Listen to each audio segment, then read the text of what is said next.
আসসালামু আলাইকুম my YouTube family, কেমন আছেন সবাই? আশা রাখছি ভালো। চলে আসলাম নতুন আরেকটি ভিডিও নিয়ে। আমার এই ছোট্ট পরিবারে সবাইকে ওয়েলকাম করছি।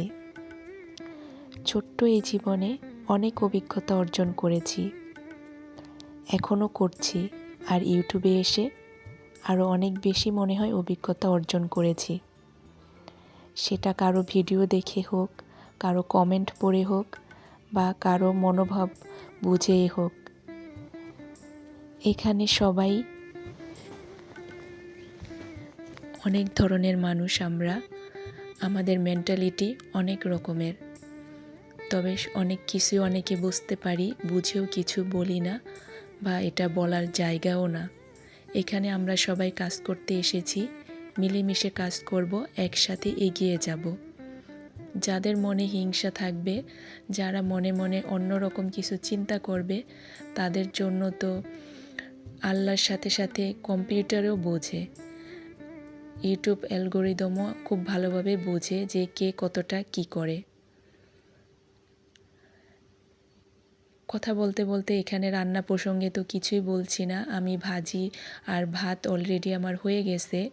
এখন হচ্ছে আমি এখানে পাবদা মাছ ধুয়ে নিচ্ছিলাম লবণ দিয়ে। আর এই মাটির দইয়ের এইগুলার মধ্যে মাছ ধুলে না, মাছ খুব সুন্দর পরিষ্কার হয়। এমনি তো আমি মাছটা খুব ভালোভাবে পরিষ্কার করে রেখেছিলাম। ওই যে তারের ঝাওয়াটা দিয়ে আমার আছে একটা এক্সট্রা মাছ করার জন্য, সেটা দিয়ে খুব ভালোভাবে আমি পাবদা মাছ ঘষে শিং মাছের মতো পরিষ্কার করে রাখি। এরপরে মাছের জন্য পেঁয়াজ আর টমেটো কেটে নিচ্ছিলাম, কারণ 1-2টা যখন অল্প পরিমাণে লাগে সেটা রাতে কেটে রাখি না। যেহেতু অল্প পরিমাণে লাগবে সেজন্য আর কেটে রাখি নাই, তবে ভাজিটা কিন্তু রাতেই কেটে রেখেছিলাম। আর এই নতুন পেঁয়াজগুলো কাটতে গেলে না একটু প্রবলেম হয়, ভিতরে একটা শক্ত ইসের মতো থাকে, সেটা কাটতে গেলে দেখা যায় যে অত সুন্দরভাবে পেঁয়াজটা কাটা যায় না। এখানে আমার পেঁয়াজ, মরিচ আর টমেটো কেটে নিচ্ছিলাম। ভিডিওর এই পর্যায়ে এসে বলছি, যারা এখনও আমার ভিডিওতে লাইক দেননি, প্লিজ দয়া করে একটা লাইক দিয়ে কন্টিনিউ করেন। আর যারা এই কাজটি করে দিয়েছেন তাদেরকে জানাই অসংখ্য অসংখ্য ধন্যবাদ। যারা প্রতিদিন আমার ভিডিওতে সুন্দর সুন্দর কমেন্ট করেন, তাদেরকে জন্য রইল অসংখ্য দোয়া আর ভালোবাসা। যারা আজকে নতুন আমার ভিডিওতে এসেছেন আর এই ধরনের লাইফস্টাইল ব্লগ ভিডিও দেখতে পছন্দ করেন, চাইলেই আমার চ্যানেলটাকে সাবস্ক্রাইব করে রাখতে পারেন।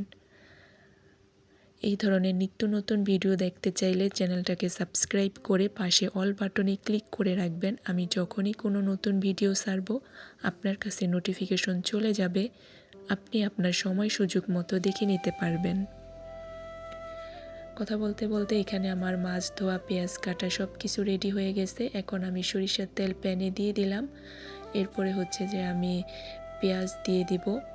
আসলে মাছ ভুনা যেভাবে করে, মাছটা আজকে আর আমি ভেজে নেইনি। পাবদা মাছ আমি অনেক সময় দেখা যায় না ভেজেও রান্না করি, তো আজকে সেভাবেই করে নেব।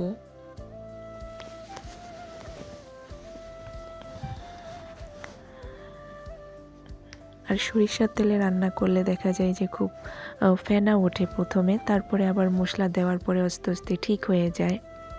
এখানে আমি একে একে সব কিছু দিয়ে নিচ্ছিলাম। প্রথমে আমি এখানে লবণ দিচ্ছিলাম, তারপরে হলুদ, মরিচ আর ধনিয়ার গুঁড়া দিয়ে দিব। আমরা একসাথে এখানে চলতে এসেছি, যদি সবাই সবাইকে সাহায্য করি, সবাই সবার জন্য ভালো চিন্তা করি, তাহলে নিজের ভালো অবশ্যই হবে, আল্লাহ আমাদেরকেও ভালো রাখবে। তবে এখানে অনেকে আছে অনেক ধরনের কিছু চায়, কিন্তু সেটা যদি না পায়, দেখা যায় আমরা একসাথে চলতে গেলে কারোর সাথে একটু ভালো সম্পর্ক বা কমেন্টের মাধ্যমেই তো সম্পর্কগুলো হয়।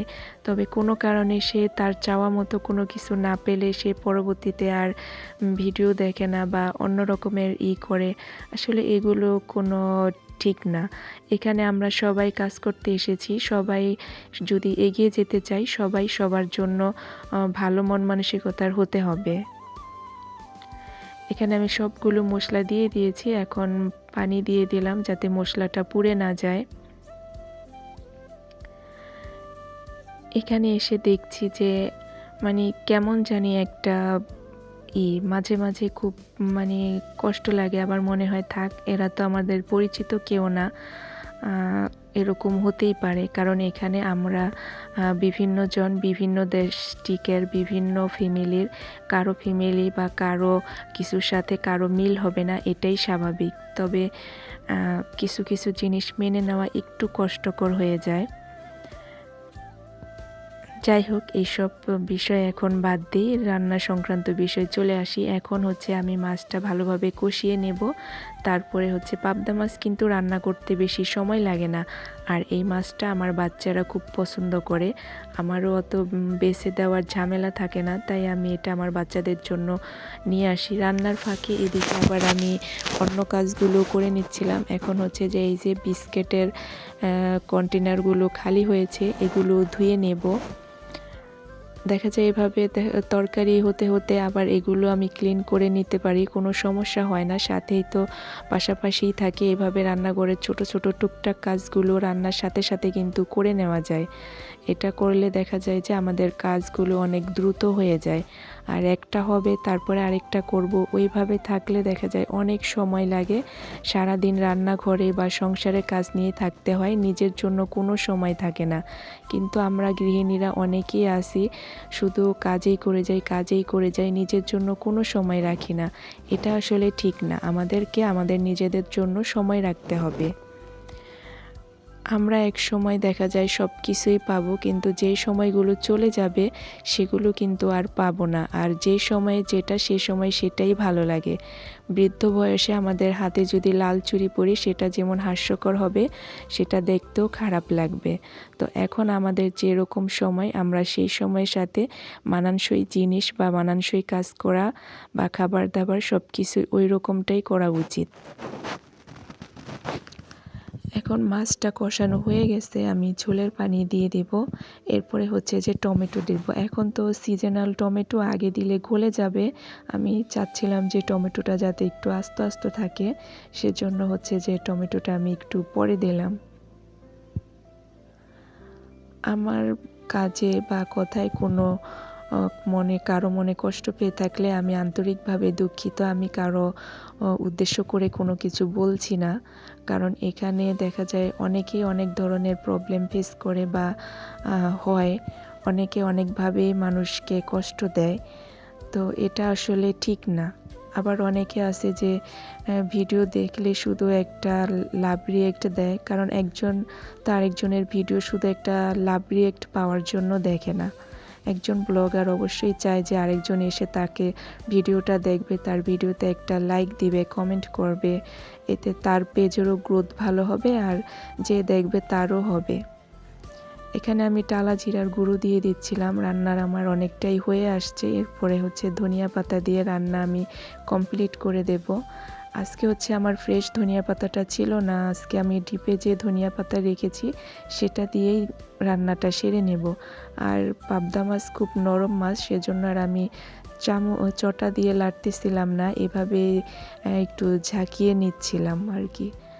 এই তো আমার এখন হচ্ছে যে রান্নাটা প্রায় ঝোল আমি যেরকম রাখবো ওই রকমটা হয়ে গেছে। এই কারণে হচ্ছে আমি ধনিয়া পাতা দিয়ে দিলাম।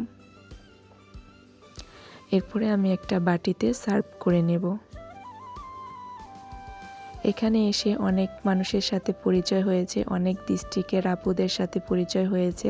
তাদের বিভিন্ন ধরনের রান্না দেখতে পারি, তাদের বিভিন্ন রকমের মানে বিভিন্ন ধরনের জিনিস, সব কিছু আমরা মিলেমিশেই সবাই সবারটা শিখি, সব কিছু দেখেই জানি। অনেক কিছু আমরা জানতাম না, অনেক কিছু এখান থেকে শিখতে পেরেছি।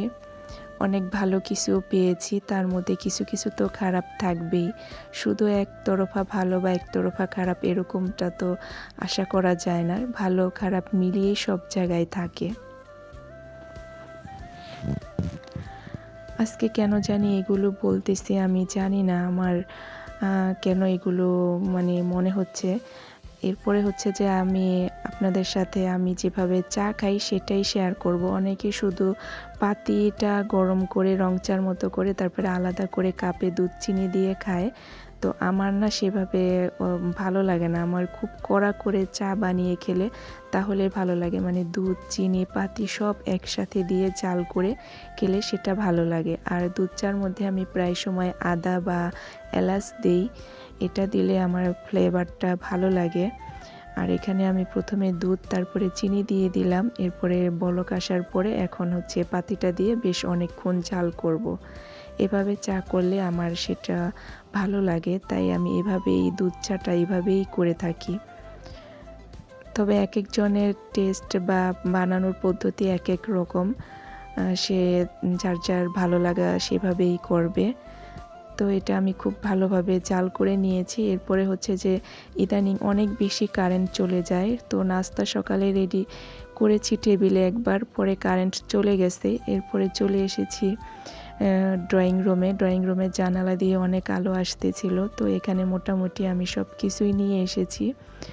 এখানে আমার আগের দিনের কিছু খাবার ছিল, সেগুলো গরম করে নিয়েছি, তার সাথে আল্লাহ হাফেজ।